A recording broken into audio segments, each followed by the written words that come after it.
बंदी छोड़ सतगुरु रामपाल जी परमेश्वर जी की जय हो।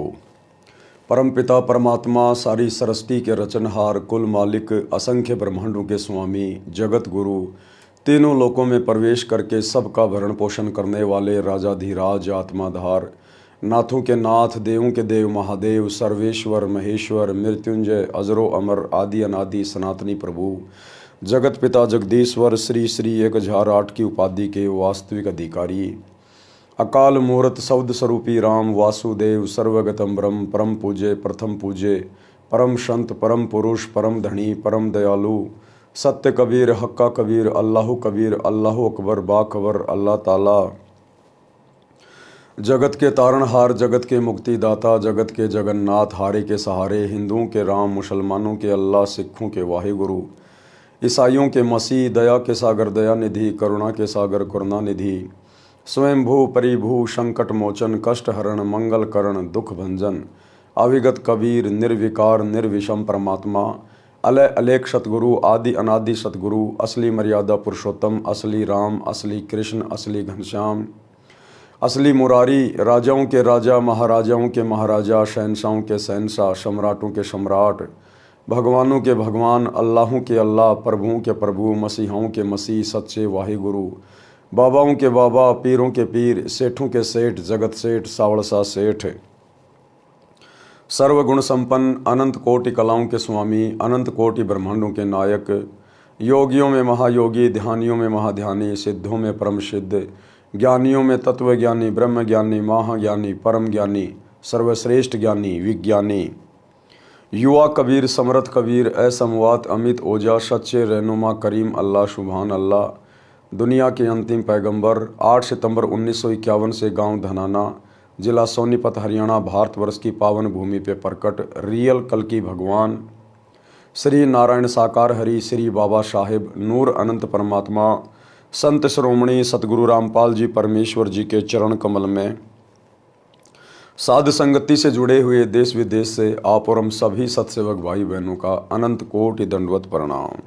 सत्साई भाई और बहनों, दया परमपिता परमेश्वर जी की, सतगुरु रामपाल जी की, जिनके विशेष आशीर्वाद से पवित्र पुस्तक जीने की राह के ऊपर वीडियो बनाने की श्रृंखला जारी है। इसी श्रृंखला में आज हमारा ये 8वें नंबर का वीडियो है।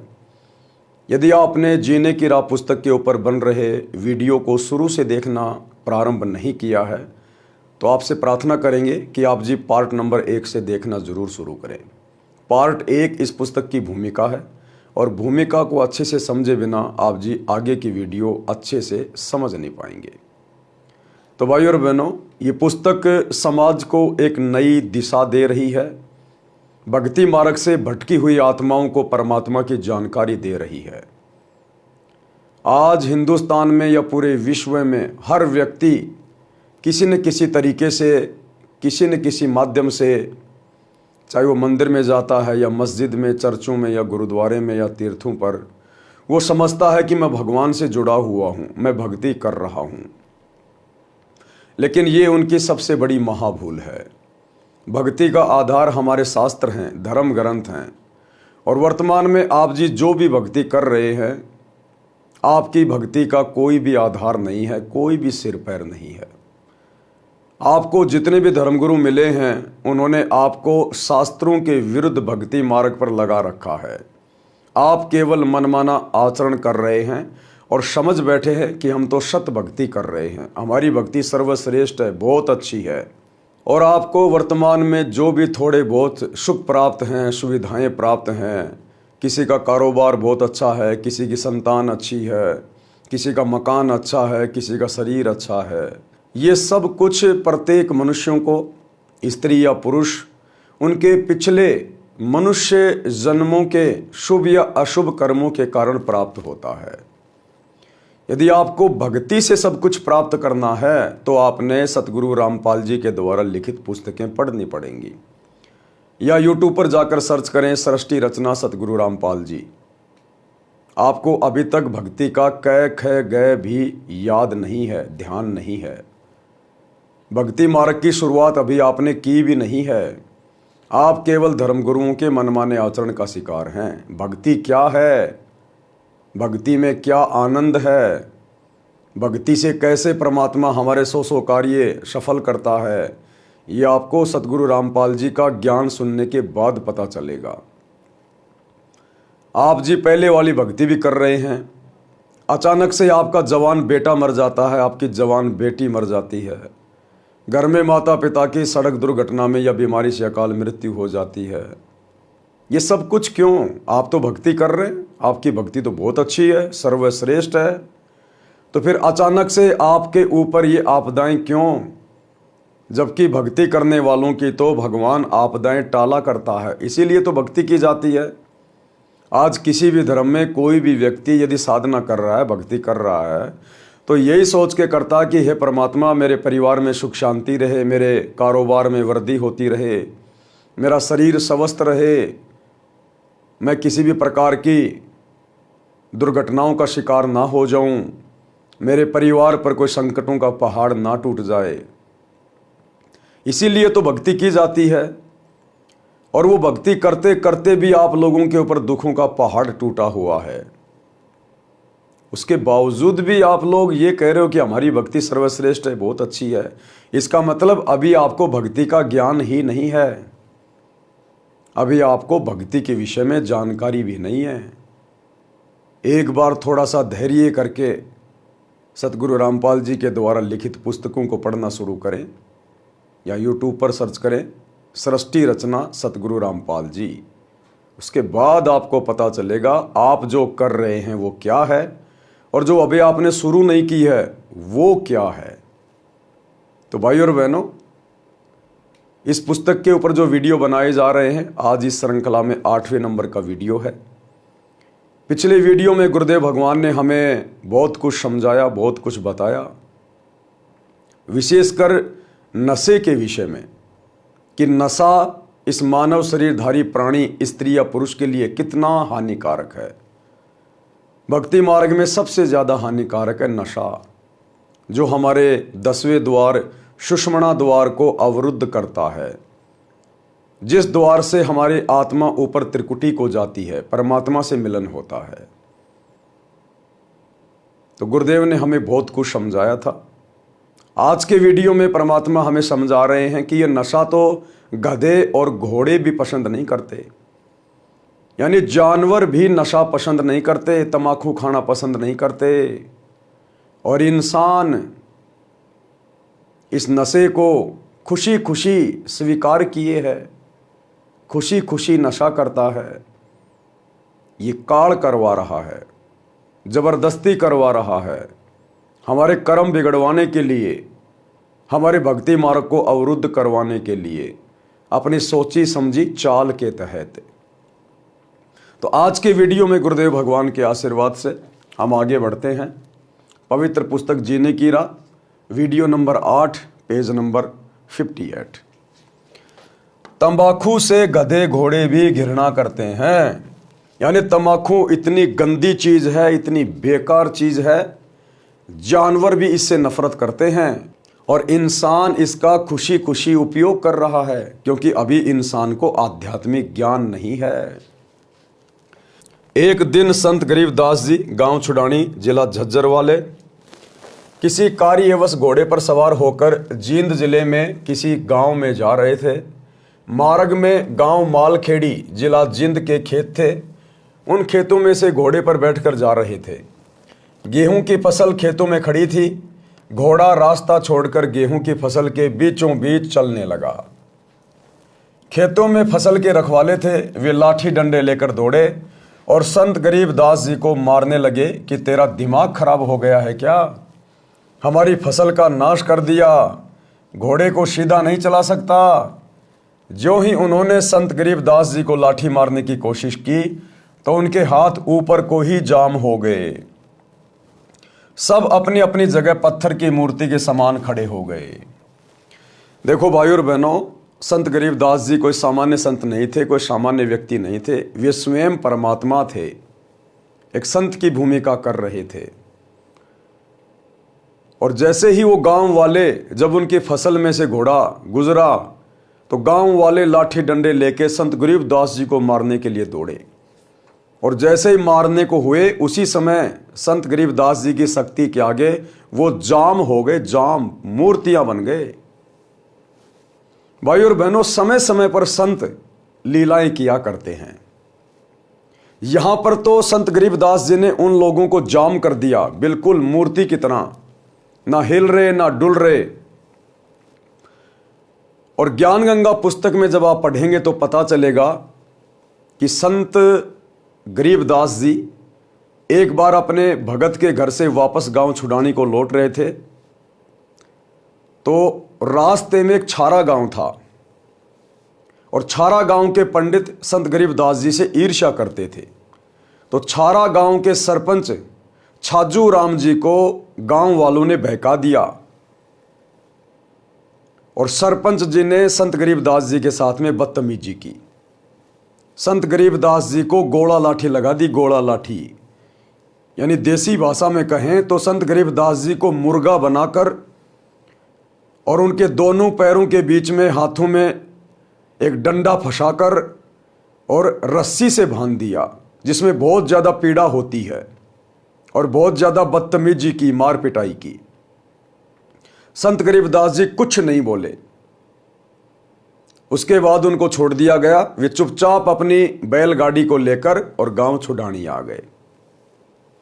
तो भाई और बहनों, संत देश काल और परिस्थिति के अनुसार अपनी लीला करते हैं। तो यहां पर संत गरीबदास जी ने अपनी शक्ति का प्रदर्शन किया और वे लोग जो लाठी डंडे लेकर उनको मारने के लिए आए थे, मारने ही वाले थे, बिल्कुल स्तब्ध हो गए, मूर्ति बनकर खड़े हो गए। 5 मिनट तक उसी प्रकार रहे। फिर संत गरीबदास जी ने अपना हाथ आशीर्वाद देने की स्थिति में किया तो उनकी स्तब्धता टूट गई और सब पीठ के बल गिरे, लाठियां हाथ से छूट गई, ऐसे हो गए जैसे अधरंग हो गया हो। रखवालों को समझते देर नहीं लगी कि ये सामान्य व्यक्ति नहीं है। सब ने रोते हुए क्षमा याचना की। तब संत गरीबदास जी ने कहा कि भले पुरुषों, क्या राह चलते व्यक्ति के साथ ऐसा व्यवहार करते हैं? मारने को दौड़ रहे हो। पहले तो यह जानना चाहिए था कि किस कारण से घोड़ा फसल के बीच में ले गए हो। वे किसान बोले, अब बताइए जी, घोड़ा किस कारण से फसल में चला गया था? अब तो बेचारे गांव वालों की मजबूरी हो गई।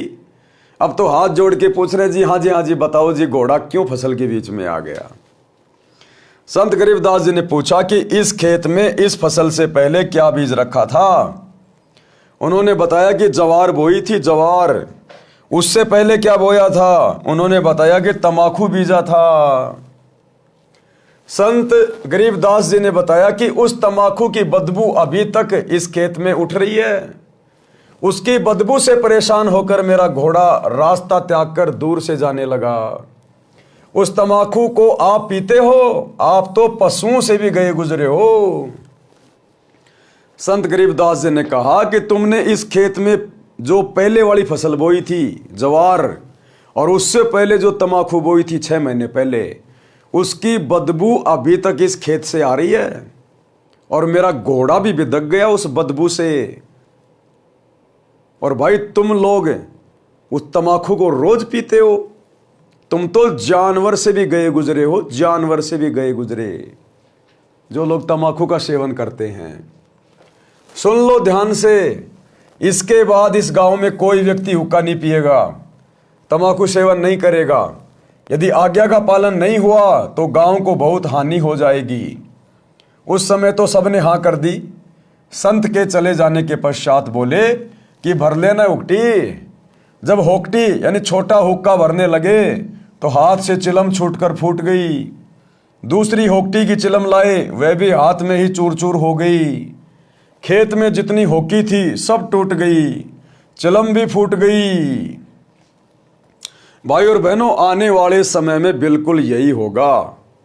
हमने इतिहास से शिक्षा लेनी है। आज भी धरती पर वही समरस शक्ति सतगुरु रामपाल जी के रूप में प्रकट है, वही कबीर परमात्मा है। और इनका एक एक वचन सत्य होगा जो इन्होंने अपने सत्संगों में कह दिया या पुस्तकों में लिख दिया। गुरुदेव ने एक सत्संग में बताया कि आने वाले समय में जो व्यक्ति अपने मोबाइल में सत्संग नहीं चलाएगा, या फिर बकवास देखेगा, उन लोगों के मोबाइल फूट जाया करेंगे, उन घरों में टीवी फूक जाएगा, जल जाएगा, फूट जाएगा, ब्लास्ट हो जाएगा। जिन घरों में सतगुरु रामपाल जी के सत्संग नहीं चलेंगे, जो लोग फिल्में देखेंगे, धारावाहिक देखेंगे, मैच देखेंगे, उनके घरों में परमात्मा की शक्ति से उनके टीवी फूट जाया करेंगे। और टीवी चैनल वाले वैसे तो आने वाले समय में इनकी मजबूरी हो जाएगी सतगुरु रामपाल जी के सत्संगों को चलाना, क्योंकि युग परिवर्तन 2028 के बाद दुनिया और कुछ देखना पसंद ही नहीं करेगी। जैसे वर्तमान में हम सतगुरु रामपाल जी के शिष्य, या तो हमारे घरों में टीवी है ही नहीं, और अगर टीवी है तो केवल गुरुदेव के सत्संग सुनते हैं, केवल गुरुदेव के सत्संग, समाचार भी नहीं सुनते भगत भाई बहन, समाचार भी। तो आने वाले समय में युग परिवर्तन 2028 के बाद ये मीडिया चैनल वाले अगर सतगुरु रामपाल जी के सत्संगों के अलावा या अच्छी खबरों के अलावा अगर इन्होंने फालतू की बकवास चलाई, कोई राजनीतिक न्यूज़ चलाई, यदि कोई फिल्म चलाई, कोई धारावाहिक चलाया, कोई सीरियल चलाया, कोई मैच वगैरह दिखाया, तो भाइयों और बहनों ये लगाएंगे सीरियल और चलेंगे सत्संग, ये लगाएंगे फिल्म और चलेंगे सतगुरु रामपाल जी के सत्संग। और अंत में इनकी मजबूरी हो जाएगी सत्संगों को चलाना, क्योंकि ये उपकरण, ये सोशल मीडिया, ये टीवी, इंटरनेट, मोबाइल, ये विज्ञान, ये सतगुरु रामपाल जी ने इंसान को बुद्धि देकर शुरू करवाई है। ये वैज्ञानिक उपकरण सतगुरु रामपाल जी ने बनवाए हैं, इस कबीर भगवान ने इंसानों को बुद्धि देकर। तो आने वाले समय में सतगुरु रामपाल जी की समर्थता के आगे ये तुम्हारी विज्ञान भी घुटने टेकेगी। जिस प्रकार गरीबदास जी ने कह दिया था कि आज के बाद कोई हुक्का नहीं पिएगा, उन्होंने सोचा कि उसने ऐसे कह दिया होगा। गांव में आके जैसे हुक्का भरने लगे, वो चिलम टूट गई, फूट गई। खेतों में जो हुक्के रखे थे वो टूट गए, फूट गए। तो इसी प्रकार आने वाले समय में यदि टीवी चैनलों पर कुछ चलेगा तो सत्संग चलेगा, नहीं तो लोगों के घरों में टीवियों में आग लग जाएगी, ब्लास्ट हो जाएंगे। ये संत का वचन है, साध वचन पलटे नहीं, पलट जाए ब्रह्मांड। दूसरी होक्टी की चिलम लाए, वो भी हाथ से ही चूर चूर हो गई। खेत में जितनी होकी थी सब टूट गई, चिलम भी फूट गई। रखवाले डर गए कि उस संत की लीला है। गांव गए तो गांव के सब हुक्के टूट गए, चिलम फूट गई, पूरे गांव में हड़कंप मच गया, भय का वातावरण हो गया। रखवाले गांव में आए तो कारण का पता चला। उस दिन के पश्चात गांव में वर्तमान तक हुक्का यानी तंबाकू सेवन कोई नहीं पीता। गांव का नाम है मालखेड़ी। हरियाणा के मालखेड़ी गांव में आज भी आप लोग जाके देख सकते हैं। और वो लोग यही कहेंगे कि भाई आदरणीय गरीबदास जी ने हमारे को हुक्का ना पीने का आशीर्वाद दे रखा है। उस गांव में गुरुदेव ने बताया यदि कोई रिश्तेदार आ जाता है तो वो लोग अपनी तरफ से हुक्का भर के नहीं देते, दूर से पकड़ा देते हैं, इशारा कर देते हैं। उस गांव में आज भी भय है और उस गांव के व्यक्ति हुक्का नहीं पीते हैं। हुक्का पीने वाले कहते हैं कि ले मेरे पास कड़वा तंबाकू है। यानी जो लोग नशा करते हैं, हुक्का पीते हैं, वो आपस में जब बैठ जाएंगे हुक्के के चारों तरफ तो कहेंगे ले मेरे वाला तंबाकू कड़वा है, ये वाला भर ले, ये वाला पी ले। तो परमात्मा कहते हैं नादानो, आज तुम भक्ति ना करके जो परमात्मा का विधान तोड़ रहे हो, इस मनुष्य जन्म का दुरुपयोग कर रहे हो, ये हुक्का पी रहे हो, नशा कर रहे हो, कड़वा कड़वा तंबाकू पी रहे हो। कल को जब ये शरीर छूटेगा, धर्मराज के दरबार में जाओगे, यम के दूत तुम्हारे मुंह में मूतेंगे, तुम्हारे मुंह में, और कहेंगे ले भाई तू तो कड़वा कड़वा पीने का शौकीन है ना, ले अब ये पेशाब पी तू, अब तेरी इच्छा पूरी की जाएगी। यहां पर हुक्का पीने वाले कहते हैं कि ले मेरे पास में कड़वा तंबाकू है, ये भर ले चिलम में। दूसरा कहता है कि ये मेरे वाला अधिक कड़वा है। संत गरीबदास जी ने बताया है कि मृत्यु के उपरांत यम के दूत उस कड़वा तंबाकू पीने वाले के मुख में मूत देते हैं। कहते हैं कि तू अधिक कड़वा कड़वा तमाकू पीना चाहता था, ले प्यारे कड़वा मूत पी ले, मूत्र की धार उसका मुख खोलकर मुख में लगाते हैं। संत गरीबदास जी ने ये तो एक लीला करके बुराई छुड़ाई थी। ज्ञान से जो प्रभाव पड़ता है वह सदा के लिए बुराई छुड़ा देता है। और अब आने वाले समय में इस पूरी पृथ्वी पर सतगुरु रामपाल जी के ज्ञान का प्रभाव पड़ेगा, उनके ज्ञान का असर पड़ेगा, क्योंकि ये स्वयं परम शक्ति है, सृष्टि का रचनहार है, अपने निर्धारित समय पर अपने मिशन को पूरा करने आया है। ये भक्ति युग है। 2028 युग परिवर्तन के बाद जितनी भी आत्माएं पूरे विश्व में बचेंगी, जो आइडिया लगाया जा रहा है भविष्यवाणियों के अनुसार कि पूरे विश्व की केवल 64 करोड़ आबादी बचेगी, उसके बाद इस पृथ्वी पर वही आत्माएं रहेंगी जो धार्मिक होंगी, जो सतगुरु रामपाल जी की भक्ति करेंगी। तो आने वाले समय में सतगुरु रामपाल जी के ज्ञान का प्रभाव पूरे विश्व पर होगा। ज्ञान सत्संग से होता है। सत्संग सुनने की रुचि पैदा करो, सत्संग सुनो। गुरुदेव कह रहे सत्संग सुनने की रुचि पैदा करो, सत्संग से ही ज्ञान होगा। परमात्मा ने सबकी जेब में मोबाइल डाल रखे हैं। यूट्यूब पे जाइए, सर्च कीजिए सृष्टि रचना सतगुरु रामपाल जी, और ज्ञान सुनना शुरू कर दीजिए। निवेदन, उपरोक्त बुराई सर्वथा त्याग दें, इससे जीवन का मार्ग सुहेला हो जाएगा। भाई और बहनों, ये परम संत के वचन हैं, किसी डूम भाट के गीत नहीं है। और परमात्मा फिलहाल तो निवेदन कर रहे हैं कि उपरोक्त बुराई बिल्कुल त्याग दो, इससे जीवन का मार्ग आसान हो जाएगा। अगर परम संत के वचनों को हल्के में ले लिया उनका संदेशा मिलने के बाद भी, तो आने वाले समय में आप लोगों के ऊपर वो कहर टूटेंगे, आपके परिवार पे वो बिजली गिरेगी, आपने कभी सोचा भी नहीं होगा। इसलिए परम संत के वचनों को हल्के में ना लें। ये बुराइयां हैं, ये हुक्का, बीड़ी, सिगरेट, गांजा, अफीम, ये इंसानों के लिए नहीं बना है। ये काल ने जबरदस्ती बुराई पैदा करवाई है आप और हमें भक्ति से दूर करने के लिए, परमात्मा से दूर करने के लिए। ये काल कौन है, क्यों ऐसा करवा रहा है, इसके लिए सृष्टि रचना सुनिए सतगुरु रामपाल जी के मुख कमल से। नशा नाश करता है। गुरुदेव कह रहे नशा करता है नाश। कैसे? नशा चाहे शराब, सुल्फा, अफीम, हीरोइन आदि आदि किसी का भी करते हो, यह आपका सर्वनाश का कारण बनेगा। परम सत्य के वचन है कि आपके सर्वनाश का कारण बनेगा। कैसे? यहां भी आप जी बीमार हो जाओगे, तरह तरह के रोग लगेंगे, शरीर में कफ हो जाएगा, बाई हो जाएगी, जो है पित्त हो जाएगा। और जिसका शरीर स्वस्थ नहीं, वो आदमी चाहे कितना ही धनी हो, वो कभी सुखी नहीं हो सकता। और मरने के बाद तो नशा करने वाले के साथ में क्या बनेगी, आपने पिछली वीडियो में देख लिया। शराब पीवे कड़वा पानी, 70 जन्म कुत्ते के जानी। शराब पीने वाला लगातार 70 जन्म कुत्ते के भोगता है। सुरापान मदमासाहारी, गमन करे भोगे पर नारी, 70 जन्म कटत है शीशम, साक्षी साहिब है जगदीशम। नशा करने वाले की बहुत भयंकर दुर्गति यम के दूत करते हैं फिर, और नरक में ठोक दिया जाएगा। 84 लाख योनियों में गधा, कुत्ता, सुअर बनने के लिए विवश कर दिया जाएगा। नशा सर्वप्रथम तो इंसान को शैतान बनाता है, फिर शरीर का नाश करता है। शरीर के 4 महत्वपूर्ण अंग हैं, फेफड़े, लीवर, गुर्दे और हृदय।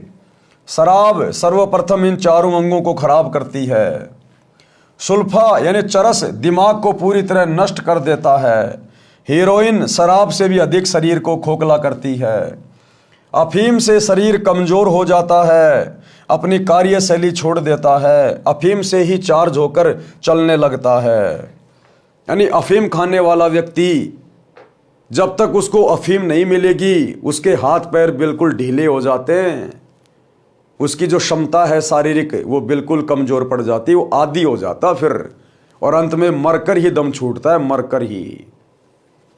आज भाई और बहनों, सतगुरु रामपाल जी के ज्ञान को सुनकर, ज्ञान गंगा पुस्तक को पढ़कर, जीने की राह पुस्तक को पढ़कर, हजारों की संख्या में ऐसे भाई जो अफीम के आदी थे, और वो बताते हम तो इतनी मात्रा में अफीम खाते थे, अगर कोई नया आदमी खा ले तो उसकी मृत्यु हो जाए। एक दिन में इतनी इतनी अफीम खाते थे वो, और हर प्रकार से उन्होंने प्रयास कर लिया था। साधु संतों की शरण में भी गए, नशा मुक्ति केंद्रों में भी गए, अपने बाल बच्चों की भी सौगंध खा खा के छोड़ने का प्रयास किया, लेकिन नहीं छोड़ पाए। और जैसे ही सतगुरु रामपाल जी से उपदेश लिया, आज उन आत्माओं को अन्य अफीम खाने वालों से भी नफरत है। कोई बीड़ी पीता है तो उसकी धुआं से भी नफरत है, क्योंकि ये बुराइयां छूटेंगी ज्ञान से और परम संत के आशीर्वाद से। इस ज्ञान को समझकर आप जिस दिन ये संकल्प कर लेंगे कि हे गुरुदेव, मैं भक्ति करना चाहता हूं, मैंने बहुत गलतियां कर ली है, आप मेरी ये बुराई छुड़वाइए, आप मेरा नशा छुड़वाइए, आपकी वो तलब समाप्त कर देगा परम संत। उनके वचन में शक्ति होती है। तो भाइयों और बहनों, आज मौका है आप लोगों के पास में, अपना शरीर भी बचाओ, अपना परिवार भी बचाओ, अपनी पीढ़ियां भी बचाओ, और शरीर छूटने के बाद अपना परलोक भी सुधारो। तो गुरुदेव के सत्संग सुनना शुरू कीजिए।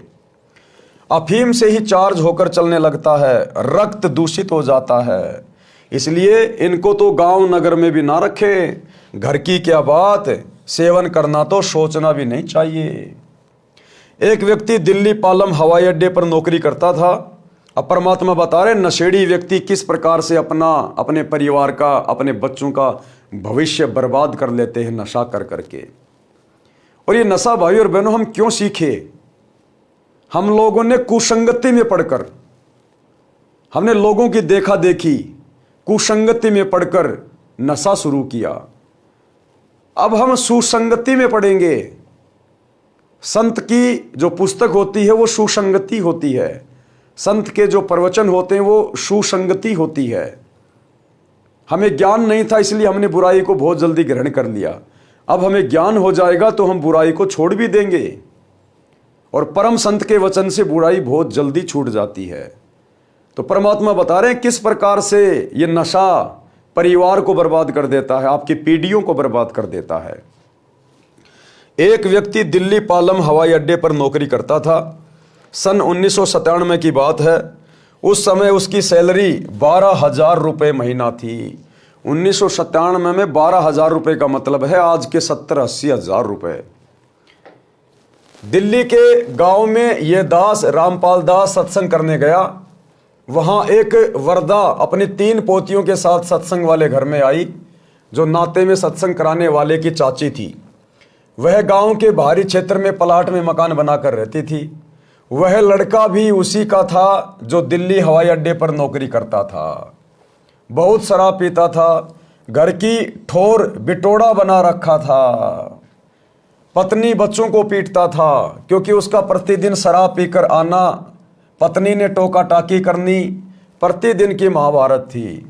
पत्नी बच्चों को छोड़कर अपनी माँ के घर चली गई। दादी ने बच्चों को संभाला, फिर स्वयं जाकर अपनी पुत्र वधू को समझा बुझा कर लाई। उस रात्रि में वह बुढ़िया अपनी पुत्र वधू तथा पोतियों सहित आई थी। क्योंकि खुद के जेठ के घर पर सत्संग था, इसलिए आना पड़ा। सत्संग में प्रत्येक पहलू पर व्याख्यान देना होता है। पहले परमात्मा की भक्ति करने से लाभ तथा न करने से हानि बताई जाती है, जो पूरे विस्तार से बताई जाती है। उस दिन वह शराबी पहले घर गया। घर पर कोई नहीं मिला तो कुछ देर घर पर बैठा। फिर एक पड़ोसी ने बताया कि आपकी माताजी आपके ताऊ के घर पूरे परिवार को लेकर गई है, उनके यहाँ सत्संग हो रहा है, वही सबका खाना है। परमात्मा की करनी हुई, वह भी सत्संग में चला गया और सबसे पीछे बैठ गया क्योंकि शराब पी रखी थी। सत्संग वचन, अब गुरुदेव ने क्या सत्संग में कहा, क्या वचन फरमाए? सत्संग में बताया गया कि मानव जन्म प्राप्त करके जो व्यक्ति शुभ कर्म नहीं करता तो उसका भविष्य नरक बन जाता है। जो नशा करता है यह तो इंसान से राक्षस बनाता है। जो व्यक्ति पूर्व जन्म के पुण्य कर्मों वाले हैं, उनको इस जन्म में उन शुभ कर्मों के प्रतिफल में अच्छी नौकरी मिली है। देखो भाई और बहनों, सतगुरु रामपाल जी कोई सामान्य व्यक्ति, कोई सामान्य संत नहीं है। इस परमेश्वर ने शुरू में गांव-गांव में जाकर अपनी आत्माओं को अपनी शरण में लिया, उनकी दुखती रग के ऊपर चोट मारी गुरुदेव का उस गांव में सत्संग करना उस शराबी आत्मा को अपनी शरण में लेना था। उसके बच्चे सत्संग में आ गए। नौकरी से घर आने के बाद उसे पता चला कि बच्चे सत्संग में गए हैं। वो भी सत्संग में आ गया। आया था उन बच्चों को धमकाने के लिए, मारने के लिए कि मेरी इजाजत के बिना तुम चले कैसे गए। परंतु उसने देखा सत्संग हो रहा है, चलो सुन लेते हैं, सबसे पीछे बैठ गया क्योंकि शराब पी रखी थी। और परमात्मा ने वो सत्संग उसी के ऊपर किया, उसी के ऊपर कि भैया वर्तमान में ये जो थोड़ी बहुत जो सुख सुविधा प्राप्त है ना, छोटी मोटी कोई नौकरी वगैरह मिली हुई है, ये पिछले जन्मों की भक्ति के कारण है। तुम अपने पिछले जन्मों की कमाई वर्तमान में खा रहे हो। अगर वर्तमान में भक्ति नहीं करी और बुराइयां नहीं छोड़ी तो अगला जन्म तो छोड़ो, तुम्हारा ये जन्म ही अंत में नरक बन जाएगा, नरक। और अगले जन्म में तो फिर नरक में ठोके जाओगे, गधे कुत्ते की योनि में भेजे जाओगे। जिस प्रकार कोई किसान खेत में फसल पैदा कर रहा है और उसने फसल पैदा कर ली, 10 क्विंटल गेहूं हो गया, अपने घर में लाके उसने रख दिया और खा रहा है। अगली बार यदि वो फसल पैदा नहीं करेगा तो वो पिछली फसल को खाएगा, कोई दिक्कत नहीं आएगी। लेकिन फिर से यदि उसने अगली बार फसल नहीं बीजी खेत में तो अगली बार क्या खाएगा? पूरा परिवार भूखा मरेगा, पूरा परिवार। क्योंकि जो पिछली बार बोया था वो तो वर्तमान में खा रहा है, और वर्तमान में यदि फिर से फसल नहीं बीजेगा तो अगले साल क्या खाएगा? तो जो व्यक्ति सत भक्ति नहीं कर रहा है, शास्त्रों के अनुसार भक्ति नहीं कर रहा है, भक्ति भी कर रहा है तो देखा देखी नकली, और वर्तमान में उसके बहुत अच्छे कार्य सिद्ध हो रहे हैं, बढ़िया नौकरी लगा हुआ है, बढ़िया परिवार है, तो वर्तमान में जो भी सुख सुविधा वो भोग रहा है वो तो पिछले जन्म की भक्ति के कारण वर्तमान में परमात्मा उसको दे रहा है। लेकिन वर्तमान में अगर सत भक्ति शुरू नहीं की, सतगुरु रामपाल जी की शरण में आके भक्ति शुरू नहीं की, तो अगले जन्म में क्या होगा? गधा कुत्ता सुअर बनाया जाएगा। फिर कौन उसको हवाई अड्डे पे नौकरी में रखेगा? कौन उसको 80,000 रुपये देगा? कहाँ उसके ऐसो आराम के साधन लाएगा वो? तो परमात्मा कहते हैं कि इंसान को भक्ति शुरू करनी चाहिए। भक्ति धन सबसे बड़ा धन है। तो परमात्मा ने उसी आत्मा के ऊपर सत्संग करना शुरू कर दिया और क्या कहा कि जो व्यक्ति पूर्व जन्म के पुण्य कर्मों वाले हैं उनको इस जन्म में उस शुभ कर्मों के प्रतिफल में अच्छी नौकरी मिली है। यानी वो पालम हवाई अड्डे पर बढ़िया नौकरी कर रहा था या फिर अच्छा कारोबार है। यदि वर्तमान में शुभ कर्म भक्ति व दान धर्म नहीं करोगे तो भविष्य के जन्मों में गधा कुत्ता सुअर बैल बनकर धक्के व गंध खाओगे। अगले जन्म में कुत्ता बन के फिर एक टूक रोटी के लिए घर घर डोलेगा, घर घर। कोई टूक देगा तो कोई जूत देगा, खाना नहीं मिला तो खेतों में जाके गोबर खाएगा, टट्टी खाएगा। फिर जो आज मान रहा है कि मैं तो बहुत सुखी आदमी हूं और सत भक्ति वो कर नहीं रहा। जैसे मानव स्त्री या पुरुष जीवन में पूर्व के शुभ कर्म अनुसार अच्छा भोजन मिला है, अच्छा मानव शरीर मिला है, जब चाहो खाना खाओ, प्यास लगे पानी पियो, इच्छा बने तो चाय दूध पियो, फल तथा मेवा काजू बादाम खाओ। यदि पूरा गुरु बनाकर, और पूरा गुरु वर्तमान में केवल सतगुरु रामपाल जी, इनके अलावा कोई नहीं, और पूरा गुरु बनाकर सच्चे दिल से भक्ति व सत्संग सेवा दान धर्म नहीं किया तो अगले जन्म में गधा बैल कुत्ता बनकर दुर्दशा को प्राप्त हो जाओगे। ये विधान है संतों का, ये विधान है परमात्मा का जो अटल है। आज भले किसी को ना समझ में आए, न समय पर खाना मिलेगा, न पानी मिलेगा, न कोई गर्मी सर्दी से मक्खी मच्छर से बचने का साधन होगा।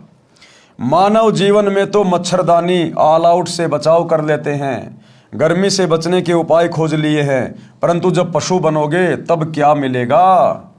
संत गरीबदास जी ने परमेश्वर कबीर जी से प्राप्त ज्ञान को इस प्रकार बताया है। नर से तू पशुआ की जे गद्दा बैल बनाई, 56 भोग कहाँ मन भोरे कुरड़ी चरने जाई। भावार्थ, मानव शरीर छूट जाने के पश्चात भक्तिहीन तथा शुभ कर्महीन होकर जीव गधे बैल आदि आदि की योनियों यानी शरीरों को प्राप्त करेगा। फिर मानव शरीर वाला आहार नहीं मिलेगा, फिर सुबह उठते ही चाय नहीं मिलेगी, जूस नहीं मिलेगा, बढ़िया बढ़िया 56 प्रकार का भोजन नहीं मिलेगा, घूमने फिरने के लिए फिर आपको ये गाड़ी घोड़े उपलब्ध नहीं होंगे, मनमर्जी का खाना पीना सोना ओढ़ना नहीं मिलेगा। फिर तो गधे कुत्ते सुअर बनकर, आप अच्छे से जानते हो फिर एक बैल सारा दिन क्या करता है, एक गधा सारा दिन क्या करता है, कितनी मेहनत करता है। और कुम्हार गधे को खाना भी घर पे नहीं डालता, कान पकड़ के छोड़ देता है, बाहर कुरड़ियों पे चढ़ के आता है, सूखी सूखी घास। गधा बनकर कुरड़ी कूड़े के ढेर पर गंध खाएगा, बैल बनकर नाक में नाथा एक रस्सी डाली जाएगी, रस्से से बंधा रहेगा, न प्यास लगने पर पानी पी सकेगा, न भूख लगने पर खाना खा सकेगा। मक्खी मच्छर से बचने के लिए एक दुम यानी पूंछ होगी, उसको कूलर समझना, पंखा या मच्छरदानी समझना। और जिन प्राणियों के अधिक पापकर्म होते हैं, पशु जीवन में उनकी पूंछ भी कट जाती है। एक 1.5 फुट का डंडा शेष रहता है, उसे घुमाता रहता है। ये दुर्गति होती है उन कर्महीन प्राणियों की जो मनुष्य जन्म में स्त्री या पुरुष बनकर जो परमात्मा की भक्ति नहीं करते, भक्ति भी करते हैं तो नकली भक्ति करते हैं। मंदिर मस्जिद चर्च गुरुद्वारे तीर्थ बस यहीं तक सीमित रह जाते हैं, सच्चे सतगुरु की खोज नहीं करते। उन प्राणियों के साथ फिर अगले जन्मों में ये बनता है। एक बैल के पिछले पैर के खुर के बीच में लगभग 1.5 इंच बड़ी कील लग गई। अब बता रहे परमात्मा कि भक्ति ना करने से फिर आगे चलकर ये जीव कितना कष्ट उठाता है, कितना दुखी होता है। वो फिर अपनी पीड़ा किसी को बता नहीं पाएगा। आज हम मानव शरीर प्राप्त हैं, जरा सी फुंसी हो गई तुरंत अपने माता पिता को बता देंगे, वो आपको डॉक्टर के पास लेके जाएंगे। खांसी जुखाम बुखार हो गया तुरंत डॉक्टर के पास, भूख लगी तुरंत बता देंगे, आज तो जूस बनाओ तुरंत जूस बन के आ जाएगा। और आज यदि भक्ति नहीं की कल को पशु योनि में जाएंगे, ये तो रूल है परमात्मा का। 84 लाख योनियों के प्राणियों के चक्कर काटने के बाद एक बार ये मनुष्य शरीर मिलता है। फिर कल को जब पशु योनि में जाएंगे, और परमात्मा ने एक बैल का उदाहरण दिया है कि उस बैल के दोनों खुरों के बीच में एक 1.5 इंच लंबी कील घुस गई, किसी ने फेंक रखी थी ऐसे गली में, वो बैल के खुर में घुस गई। अब उस बैल के मुंह में जुबान भी है जीभ भी है, लेकिन वो अपने मालिक को बोल नहीं सकता, कह नहीं सकता, उसको समझा नहीं सकता कि मेरे पैर में कील चुभ गई है, मुझे दर्द हो रहा है, मेरी कील निकाल दो। और किस प्रकार से भुगत भुगत के फिर वो बैल कितना दुखी हुआ। ये कष्ट याद दिला रहे सतगुरु कि आज यदि इनकी शरण में आके भक्ति नहीं की तो आने वाला भविष्य तुम्हारा ये होगा, ये जीवन फिर तुम भुगतोगे। एक बैल के पिछले पैर के खुर के बीच में लगभग 1.5 इंच लंबी कील लग गई, चलने से और अधिक अंदर चली गई। बैल पैर से लंग करने लगा, हाड़ी को लगा कि झटका लग गया है, नस पर नस चढ़ गई होगी, चलने से ठीक हो जाएगा। कई बार ऐसा होता है कि नस पर नस चढ़ जाती है तो बैल चलते चलते ठीक हो जाता है, परंतु अब की बार ऐसा नहीं हुआ, क्योंकि अब की बार नस पे नस नहीं चढ़ी थी। अब की बार उसके खुर में 1.5 इंच लंबी लोहे की कील घुस गई थी। सारा दिन बैल हल में चला, घर तक आया तो पैर को कठिनाई से पृथ्वी पर रख पा रहा था, बहुत पीड़ा हो रही थी, बड़ा दर्द हो रहा था, धीरे धीरे चल पा रहा था। घर पर आते ही बैल बैठ गया, चारा भी नहीं चरा, आंखों से आंसू निकल रहे थे क्योंकि दर्द अधिक था। सुबह बैल उठा ही नहीं, लेट गया, पैर पर सूजन अधिक थी। गांव से पशुओं का डॉक्टर बुलाया, पुराने समय की बात है, उस समय ऐसा ही इलाज होता था। डॉक्टर ने देखकर बताया कि इसके घुटने में बाय है, पुराने गुड़ को कूटकर नरम करके पट्टी बांध दो, ठीक हो जाएगा। कील लगी थी खुर में, यानी पैर के नीचे वाले हिस्से में, और उपचार हो रहा था घुटने का। लगभग 1 महीने ऐसा चला। एक दिन घर के आदमी ने देखा कि बैल के पैर के तलवे यानी खुर के बीच से मवाद निकल रहा है। उसको साफ किया तो पाया कि कील लगी है। किसी औजार से कील निकाली, तब 1 सप्ताह में बैल ठीक हो गया, पेट भर चारा खाया पिया। अब परमात्मा कह रहे हैं विचार करो, आज संत के सत्संगों से दूर होने के कारण आप लोग चाहे कितनी सुख सुविधा प्राप्त कर रहे हो, लेकिन भाई ये परमानेंट नहीं है। वैसे तो इस जन्म का ही पता नहीं कब हमारा शरीर छूट जाए, कब एक्सीडेंट हो जाए, कब भूकंप आ जाए, कब लाइट से हाथ लग जाए, किसी का भरोसा नहीं। और यदि वर्तमान में भक्ति सत्य नहीं की तो अगला जन्म तो वैसे ही नरक बनने वाला है। तो फिर ये सारे जीवन हमने भोगने पड़ेंगे। फिर ये तो एक पशु का एक छोटा सा इंसिडेंट बता रहे हैं, एक छोटा सा इंसिडेंट। उस पशु का पैर भी टूट जाता है, उस पशु के चोट लगने से जख्म हो जाती है और घाव में कीड़े भी पड़ जाते हैं। बहुत भयंकर तरीके से फिर ये प्राणी दुख उठाता है। तो परमात्मा कह रहे हैं थोड़ा सा विचार करो, दिमाग लगाओ, इंसान हो जानवर नहीं हो। विचार करें, जब ये प्राणी मानव शरीर में था, कौन? वो बैल जब कभी आप और हमारी तरह मानव शरीर में था, वो कभी राजा भी था। वो बैल ब्रह्मा विष्णु महेश भी रह चुका है। वो बैल बहुत बड़ा सेठ भी रह चुका है। जब कभी वो मानव शरीर में था तो उसने सौपन में भी नहीं सोचा था कि एक दिन मैं बैल भी बन जाऊंगा, जैसे वर्तमान में आज नहीं सोच रहे लोग। क्यों नहीं सोच रहे? क्योंकि सतगुरु का सत्संग प्राप्त नहीं है। सत्संग से ज्ञान होता है, भविष्य की जानकारी होती है, और सत्संग हम सुनेंगे नहीं तो हमें भविष्य का पता कैसे चलेगा? आने वाले कष्टों के विषय में हमें जानकारी कैसे मिलेगी? और हमारा ये जीवन बर्बाद हो जाएगा। उसने सौपन में भी नहीं सोचा था कि एक दिन मैं बैल भी बन जाऊंगा। अब बोलकर भी नहीं बता पा रहा था कि दर्द कहां पर है। कबीर जी ने कहा है कि कबीर, जिव्या तो वाहे बली, जिव्या यानी जीभ, जीभ तो वाहे बली जो रटे हरि का नाम, नहीं तो काट के फेंक दियो मुख में भलो ना चाम। उसके मुंह में जीभ है, लेकिन वो 1 महीने तक केवल भुगतता रहा, पीड़ा सहन करता रहा, लेकिन मुंह से बोलकर समझा नहीं पाया कि मालिक मेरे पैर में कील चुभी हुई है, क्यों मेरे घुटने पे पट्टी बांध रहे हो, मुझे पीड़ा तो खुर में है। वो प्राणी बोल भी नहीं पा रहा, सिवाय अपना कर्म भोगने के उसके पास कुछ भी ऑप्शन नहीं। तो परमात्मा हमें पहले से आगाह कर रहे हैं कि ये मनुष्य शरीर परमात्मा की भक्ति के लिए मिला है। ये प्रत्येक अंग हमें भक्ति में सहयोग के लिए मिले कि जीव तो वाहे बली जो रटे हरि का नाम, नहीं तो काट के फेंक दियो मुख में भला नहीं चाम। ये दूसरों की निंदा चुगली करने के लिए नहीं मिली है, ये फालतू में सारा दिन बड़बड़ करने के लिए नहीं मिली है। ये जीव हमें परमात्मा की महिमा करने के लिए, उनका सुमरण करने के लिए मिली है, नाम का जाप करने के लिए मिली है। और यदि हम इस परमात्मा के द्वारा दिए गए अंग का दुरुपयोग करेंगे, सत भक्ति नहीं करेंगे, सच्चे सतगुरु के सत्संग नहीं सुनेंगे, इनके शरण में नहीं आएंगे, तो हमारे आगे आने वाले जन्मों में हम क्या क्या कष्ट भोगेंगे। ये थोड़ा सा ट्रेलर आप भाई बहनों को दिखाया जा रहा है। आपके आसपास खूब जानवर हैं, खूब पशु पक्षी हैं, उनका जीवन कितना सुखी है कितना दुखी है आप लोग भली भांति जानते हैं।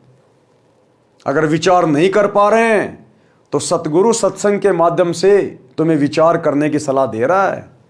एक बार इनके सत्संग सुनना शुरू कर दीजिएगा यूट्यूब पे, तुम्हारी आंखें खुलती चली जाएंगी हम किस जेरे कुएं में बैठे हैं। कबीर, जिव्या तो वाहे भली जो रटे हरि को नाम, नहीं तो काट के फेंक दियो मुख में भलो ना चाम। भावार्थ, जैसे जीव शरीर का बहुत महत्वपूर्ण अंग है, यदि परमात्मा का गुणगान तथा नाम जाप के लिए प्रयोग नहीं किया गया तो व्यर्थ है, क्योंकि इस जुबान से कोई किसी को कुवचन बोलकर पाप करता है। बलवान व्यक्ति निर्बल को गलत बात कह देता है जिससे उसकी आत्मा रोती है। बद्दुआ देती है, बोलकर सुना नहीं सकता क्योंकि मार भी पड़ सकती है। ये पाप हुआ। आप किसी व्यक्ति को इस जुबान से गालियां निकाल कर उसको दुखी कर देते हो, कुवचन बोलकर सामने वाले की आत्मा दुखी कर देते हो। ये जुबान फिर तुम्हें अगले जन्मों में परमात्मा की सजा का पात्र बना देगी, परमात्मा का सजा का पात्र।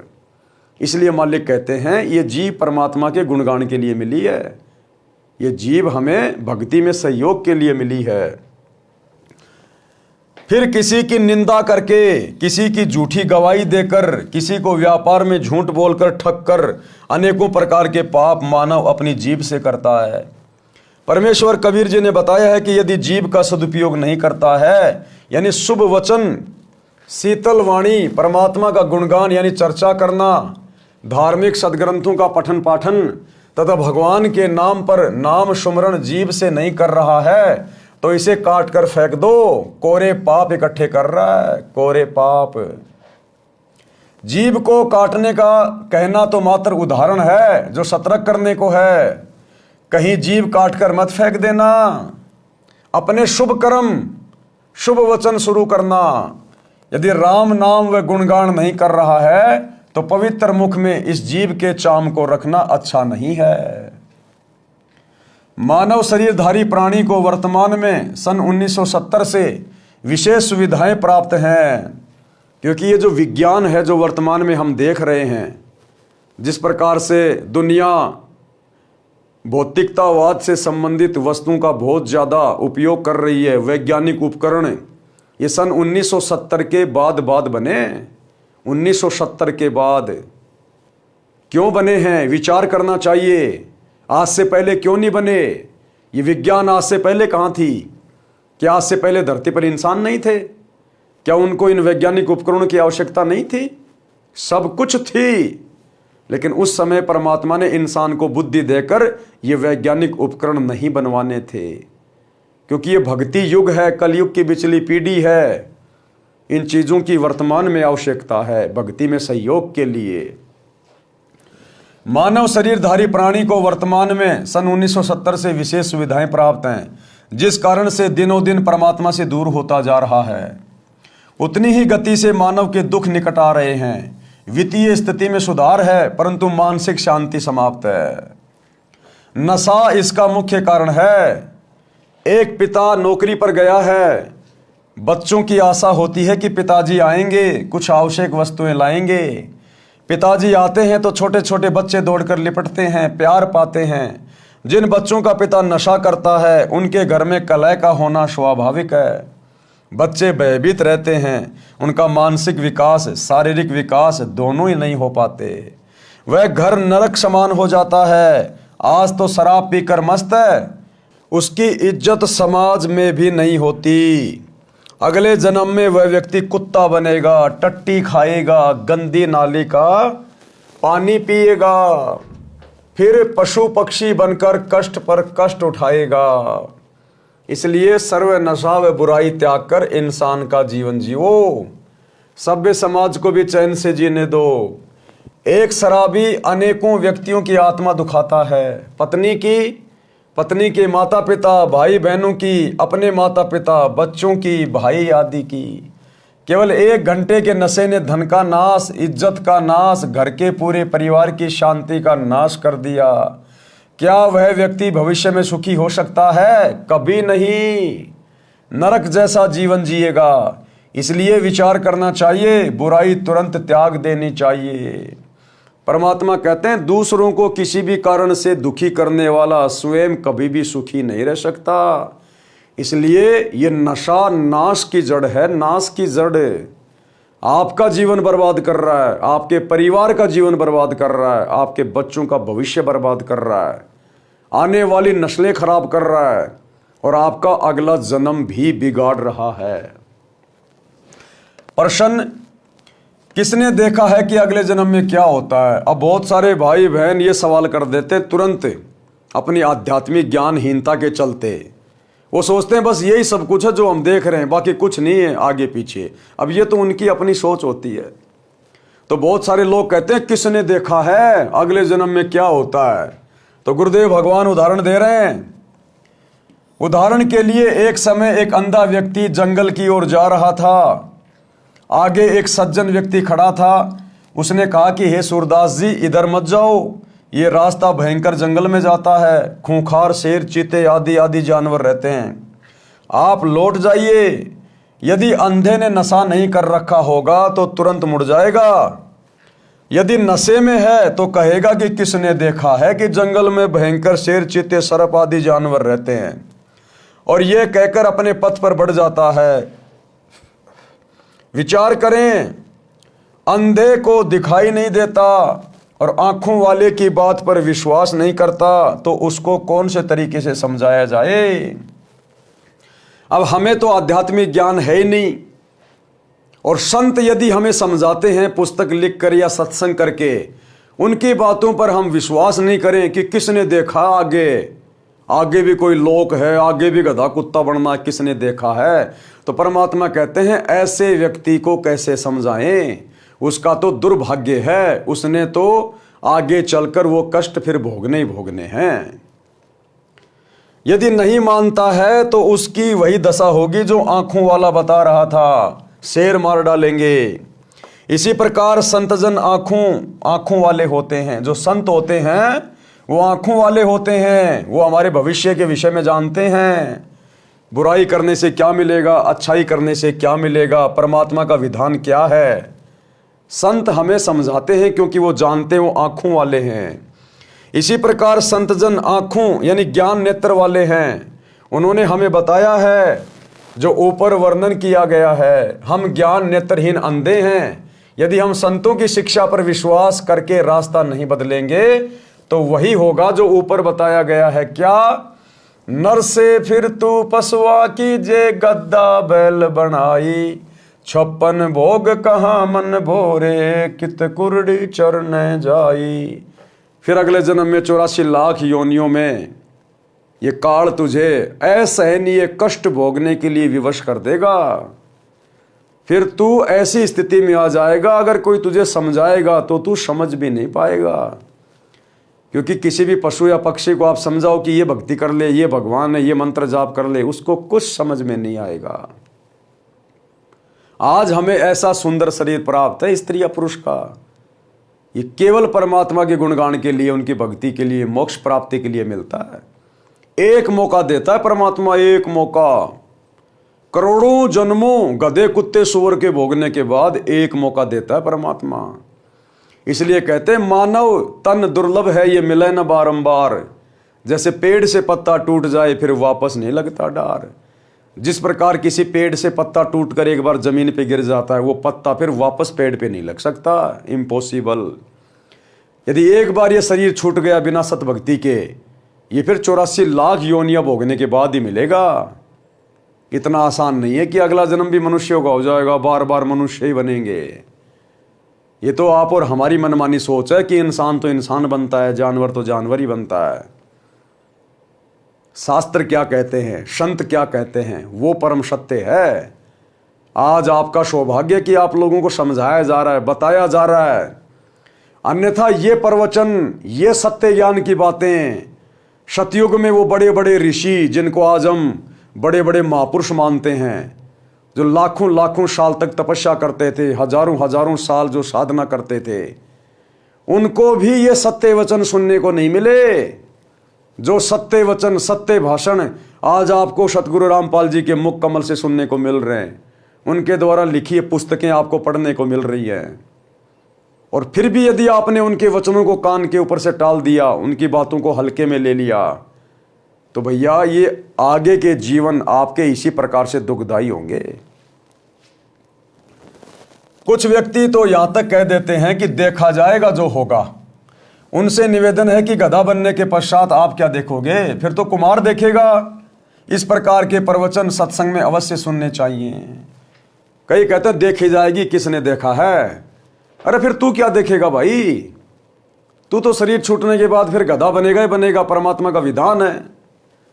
फिर तो कुमार देखेगा जब तू गधा बनेगा, 2.5 मन का बोरा रखेगा, पीछे से मारेगा लठ, फिर तो कुमार ने देखना है। अगर आपने देखना है तो आज देखो, समय है। वह शराबी भी सत्संग में आ बैठा। अब चर्चा चल रही है उस व्यक्ति की। वो व्यक्ति सबसे पीछे आके सत्संग में बैठ गया और प्रवचन सुनने लगा, और परमात्मा ने उसी के ऊपर सत्संग कर दिया, क्योंकि संत अंतर्यामी होते हैं। वह शराबी भी सत्संग में आ बैठा, क्योंकि घर पर कोई नहीं था, ताला लगा था। कुछ देर के बाद नशा उतर गया और सब सत्संग सुनना पड़ा। उस दिन के पश्चात उस व्यक्ति ने कभी शराब नहीं पी और कोई नशा नहीं किया। दीक्षा ली, पूरे परिवार को दीक्षा दिलाई। हम यानी लेखक तथा साथ सत्संग में गए कुछ भगत सुबह गांव के बाहर घूमने के लिए गए तो रास्ते में उस व्यक्ति एयरपोर्ट वाले का घर था। गली में उसकी माताजी खड़ी थी। उसने कहा कि महाराज जी चाय पीकर जाना। उसकी माताजी ने क्या कहा गुरुदेव को कि महाराज जी चाय पी के जाना। निवेदन किया, विनती की। गांव के भगत ने बताया कि इनके घर अवश्य चलो, उजड़ा पड़ा है परिवार। साधु संतों के चरण पड़ने से घर पवित्र हो जाता है। हम सब उनके घर चले गए। हम कुल 5 जने थे। चारपाई आंगन में डली थी। मई का महीना था, पेड़ की छाया थी। उसकी माता जी ने अपनी पुत्र वधू से कहा कि बेटी चाय बना। उस बेटी ने चूल्हे में आग जलाकर डेगची में पानी डालकर चाय बनाना शुरू किया। आधे घंटे बाद हमने कहा कि चाय शीघ्र लाओ, हमने घूमने जाना है, फिर किसी अन्य गांव में सत्संग के लिए जाना है। परंतु फिर भी वह बेटी डेगची के नीचे आग जलाए जा रही थी। दोबारा कहा तो वो रोने लगी। गांव का भगत उठकर गया तो पता चला कि घर पर ना चीनी है, ना चाय पत्ती और ना ही दूध है। उस व्यक्ति की माताजी भी रोने लगी। कहा कि उजड़े पड़े हैं महाराज, बचा सको तो बचा लो। उसकी माँ ने गुरुदेव भगवान से अरदास की रो रो के कि ये परमात्मा हमारा तो परिवार उजड़ा पड़ा है, आपके भरोसे है मालिक, बचा सको तो बचा लो। वह व्यक्ति दीक्षा लेकर समय से अपनी ड्यूटी पर चला गया था। कुछ दिन के पश्चात हम दिल्ली में ही पंजाब खोड़ गांव में सत्संग कर रहे थे। वहां पर वह व्यक्ति अपनी माता तथा पत्नी व 3 बेटियों को कार में बैठाकर सत्संग में लाया। पहले एक टूटी सी मोटरसाइकिल थी। सब बच्चों ने सुंदर वस्त्र पहन रखे थे। कह रहे थे कि पिताजी अब मम्मी के साथ कभी नहीं लड़ते। सब तनख्वाह दादी जी को देते हैं, हम तो स्वर्ग में रहने लगे। दादी जी बोली कि उस दिन आपके ऐसे दर्शन हुए कि हम तो उजड़े बस गए। मैंने कहा कि माई तेरा बेटा बुरा नहीं था, इसने ये अच्छे विचार कभी सुने ही नहीं थे। गुरुदेव भगवान ने कहा कि माई तेरा बेटा बुरा नहीं था। आत्मा कोई बुरी नहीं होती, इंसान कोई बुरा नहीं होता। बुराई, बुरे लोगों की कुसंगति में इंसान स्वतः ही सीख जाता है कि तेरा बेटा बुरा नहीं था, लेकिन उसकी जो संगति थी वो अच्छी नहीं थी। उसके कानों में कभी संतों के सत्संग नहीं पड़े थे, और यदि किसी के सत्संग भी कानों में पड़े तो वो संत ज्ञानहीन थे, अधिकारी नहीं थे, उनके वचनों में शक्ति नहीं थी, जिस कारण से कुछ भी परिवर्तन नहीं हो पाया। यदि पहले ये विचार सुनने को मिल जाते तो ये बुराई करता ही नहीं। ये सब परमेश्वर कबीर जी की कृपा है, जो उस दिन ये सत्संग में आ गया और इसकी आत्मा का मैल साफ हो गया। आपका परिवार नरक से निकलकर स्वर्ग में निवास कर रहा है। परमात्मा की मर्यादा में रहना, कभी कष्ट नहीं आएगा। क्या कहा गुरुदेव ने कि भाई जो भक्ति आपको दे दी है, जो दीक्षा आपको दे दी गई है और जो नियम बता दिए गए हैं, अगर उन नियम मर्यादाओं में रह के भक्ति करोगे तो जिंदगी में कभी आपको कष्टों का सामना ही नहीं करना पड़ेगा। तो भाई और बहनों, जिस परम संत के एक सत्संग से एक उजड़ा हुआ परिवार स्वर्ग बन गया, तो सोचिए क्या आगे वाला लोक हमारा दुखी होगा। अरे कहते हैं जिसका ये लोक सुखी नहीं उसका परलोक कभी सुखी नहीं हो सकता, और जिसका ये लोक सुखी है उसका तो परलोक सुखमय है। तो जो परम संत नाम दीक्षा देकर इस गंदे लोक में सारी बुराइयां छुड़वाकर परिवार को ऋषि परिवार बना सकता है, संत परिवार बना सकता है, सुखी कर सकता है, तो भाई और बहनों क्या वो परमात्मा आपके लिए नहीं करेगा? क्या आप लोगों के उजड़े हुए परिवार को नहीं सुधारेगा? और आपको लगता है कि नहीं नहीं हम तो ठीक है, हमारा परिवार तो बहुत अच्छा है, खारे पीरे ऐश कर रहे हैं, ये कब उजड़ जाएगा कोई भरोसा नहीं है, कब उजड़ जाएगा। तो थोड़ा सा ठंडे दिमाग से विचार कीजिएगा। आपको वर्तमान में जो भी सुख सुविधा है आपके पिछले मनुष्य जन्म की भक्ति के कारण है। अगर वर्तमान में सत भक्ति शुरू नहीं की तो ये जीवन भी अंधकार में डूबेगा अंत में, और आने वाले जीवन तो आपने पहले पढ़ ही लिए, गधे के, कुत्ते के, सुअर के, बैल के, कितना कष्ट उठाना पड़ेगा। भक्ति करते रहना, कई पीढ़ी का उद्धार हो जाएगा। भाई जब वो खुद भक्ति पे लग गया तो उसका पूरा परिवार भी भक्ति पे लग गया, और जब उसके बच्चे बचपन से ही भक्ति करने लग गए तो वो तो कभी जिंदगी में बुराई की तरफ देखेंगे नहीं। तो इसी प्रकार से आने वाली पीढ़ियां इस भक्ति को करती रहेंगी, क्योंकि वर्तमान में सतगुरु रामपाल जी ने जो ये भक्ति मार्ग चला दिया है ये कई हजारों साल तक चलेगा, कई हजारों साल तक। तो गुरुदेव ने कहा कि तेरी पीढ़ियों का भी उद्धार हो जाएगा। इस प्रकार सत्संग से मानव उद्धार होकर विश्व में शांति, आपसे प्रेम बढ़ता है। सत्संग विचार अवश्य सुना करो, पढ़े भक्ति मर्यादा पृष्ठ 287 पर। यानी सतगुरु रामपाल जी से उपदेश लेने के लिए क्या क्या भक्ति मर्यादा है, क्या क्या नियम है, क्या क्या बुराइयां आपने छोड़नी पड़ेंगी, किन किन बातों का ध्यान रखना पड़ेगा, आगे चलकर इसी पुस्तक में हम पेज नंबर 287 पर पढ़ेंगे। माता पिता की सेवा व आदर करना परम कर्तव्य। आजकल समाज में संतों के सत्संगों के अभाव से और बहुत सारी बुराइयों ने जो समाज को घेर लिया है, ये तरह तरह की फिल्में, धारावाहिक, सीरियल, दुनिया भर की फैशन, भाग दौड़ वाली जिंदगी, भौतिकतावाद की आग लगी हुई है दुनिया में, अश्लीलता, फूहड़ता, नग्नता। आज युवा बच्चे अपने माता पिता का सत्कार करना भी भूल गए। बच्चों का अपने माता पिता के प्रति क्या कर्तव्य है वो भी धीरे धीरे जनरेशन बोलती जा रही है। तो गुरुदेव भगवान हमें याद दिला रहे हैं कि थोड़ा ठहरो, थोड़ा विचार करो, अंधे होके मत दौड़ो। आप भी किसी दिन माता पिता बनोगे, आपका भी बुढ़ापा आएगा। आज जैसा व्यवहार तुम करोगे अपने माता पिता के साथ, दादा दादी के साथ, ये व्यवहार आने वाले समय में फिर तुम्हारी संतान तुम्हारे साथ करेगी। तो गुरुदेव भगवान क्या समझा रहे हैं? माता पिता की सेवा व आदर करना परम कर्तव्य। प्रत्येक माता पिता की तमन्ना होती है कि मेरी संतान योग्य बने, समाज में बदनामी ना मिले। लेकिन भैया मात्र ये सोचने से संतान संस्कारी नहीं बनेगी। अगर अपनी संतान को संस्कारी बनाना है, योग्य बनाना है, तो आपने परम संत से जुड़ना पड़ेगा, उनके प्रवचन सुनने पड़ेंगे, उनसे नाम उपदेश लेना पड़ेगा, बुराइयां त्याग कर और सही मार्ग पे चलना पड़ेगा। जब परिवार में माता पिता भक्ति करेंगे, उनके अच्छे विचार होंगे, शुद्ध विचार होंगे, बुराई करने से डरेंगे, तो बच्चे माता पिता से देखकर ही सीखते हैं, बच्चे भी उसी रास्ते पे चलेंगे, तो परिवार ऑटोमेटिक ही स्वर्ग बन जाएगा। प्रत्येक माता पिता की तमन्ना होती है कि मेरी संतान योग्य बने, समाज में बदनामी ना मिले, अच्छे चरित्र वाली हो, आज्ञाकारी हो, वृद्ध अवस्था में हमारी सेवा करे, हमारी बहू हमारे कहने में चलने वाली आए, समाज में हमारी इज्जत रखे, वृद्ध अवस्था में हमारी सेवा करे, प्यार से व्यवहार करे। सतयुग त्रेता द्वापर तक यह मर्यादा चरम पर रही। यानी सतयुग त्रेता और द्वापर युग तक बेटा बेटी आज्ञाकारी होते थे, माता पिता की सेवा किया करते थे, अपने घर की इज्जत का ख्याल रखा करते थे, बाहर बड़े बूढ़ों की भी शर्म माना करते थे। लेकिन वर्तमान में ये कलयुग की पिछली पीढ़ी आ गई, भक्ति युग, और काल को चिंता बन जाती है कि कहीं ये आत्मा ये सत भक्ति प्राप्त करके मेरे जाल से बाहर ना निकल जाएं। इसलिए वो हमें हर प्रकार से बिगाड़ने का प्रयास करता है। ये नशा उसी काल के षड्यंत्र के तहत समाज में फैला है। इसलिए परमात्मा को आना पड़ा धरती पर, अन्यथा ये कलयुग का लास्ट समय हो जाता, लास्ट समय।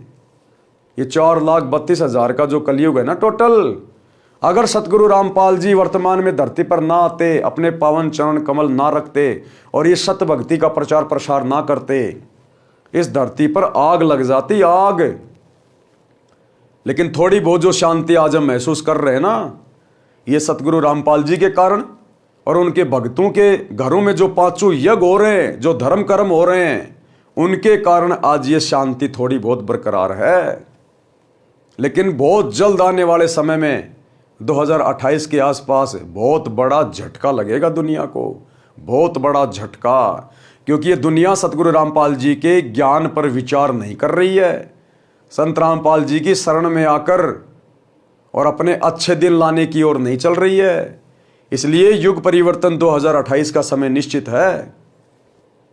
दुनिया बहुत भयंकर समस्याओं से गुजरेगी। अगर उस समय से पहले पहले आप जी इनके प्रवचन सुनकर इनकी शरण में आ जाओगे तो आपके और आपके परिवार का बचाव है। अन्यथा 2028 युग परिवर्तन, और जब जब युग परिवर्तन होता है पृथ्वी पर बहुत भयंकर परिस्थितियां बिगड़ती हैं, बहुत जबरदस्त, जब दो युगों की टक्कर होती है। तो क्या कह रहे परमात्मा, सतयुग त्रेता द्वापर तक ये मर्यादा चरम पर थी, सब सुखी जीवन जीते थे। कलयुग में कुछ समय तक तो ठीक रहा, परंतु वर्तमान में स्थिति विपरीत ही है। इसे सुधारने का उद्देश्य लेखक यानी रामपाल दास रखता है। इन बिगड़ी हुई परिस्थितियों को सुधारने का यदि एकमात्र किसी का प्रयोजन है तो केवल सतगुरु रामपाल जी का, क्योंकि आए ही इसलिए है परमात्मा सतलोक से।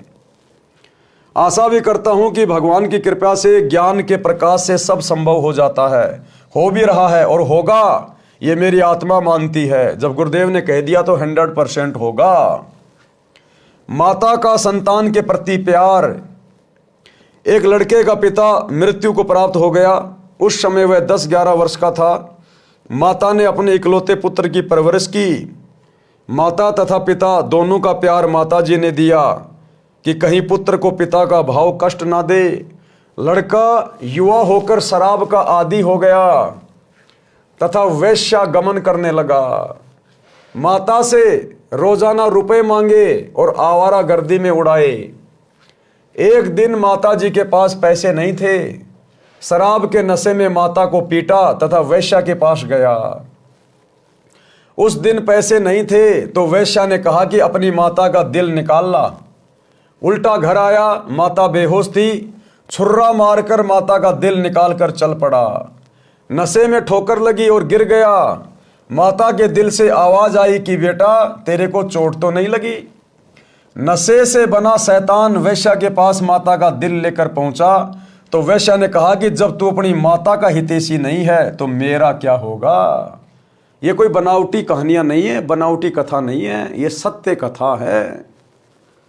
इस सृष्टि में सब कुछ घटित हो चुका है, सब कुछ है, क्योंकि सतगुरु कभी झूठ नहीं कहता। सतगुरु उसी का नाम है जो सत्य कहता है, जो सत्संग करता है।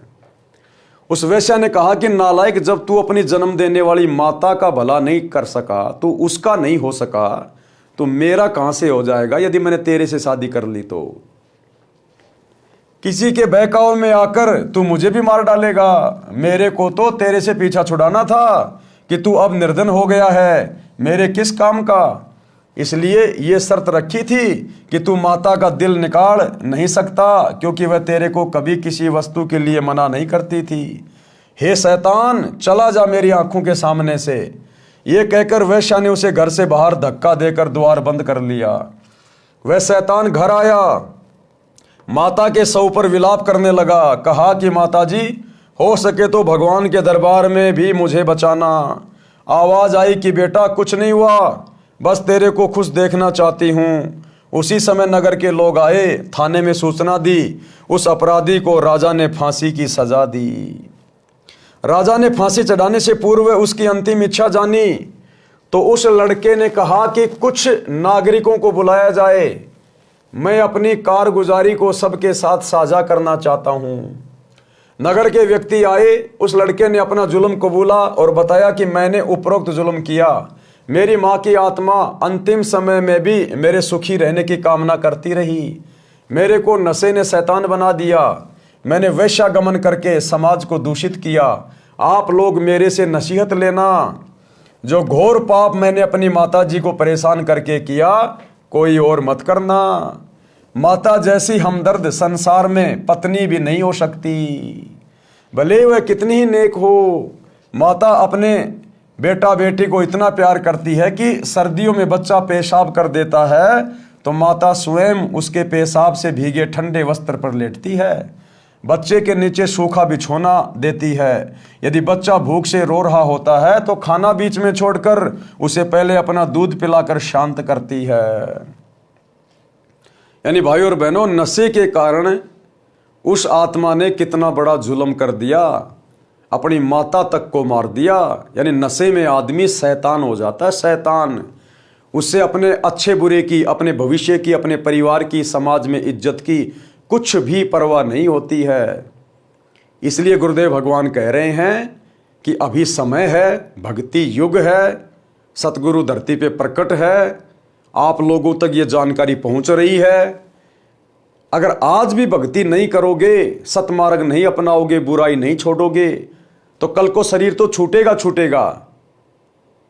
ये आपके चाहने से सदा नहीं बना रहेगा। मृत्यु यहाँ का अटल संविधान है, ये मृत्यु लोक है। ना यहाँ कोई रह सका, ना कोई रह पाएगा।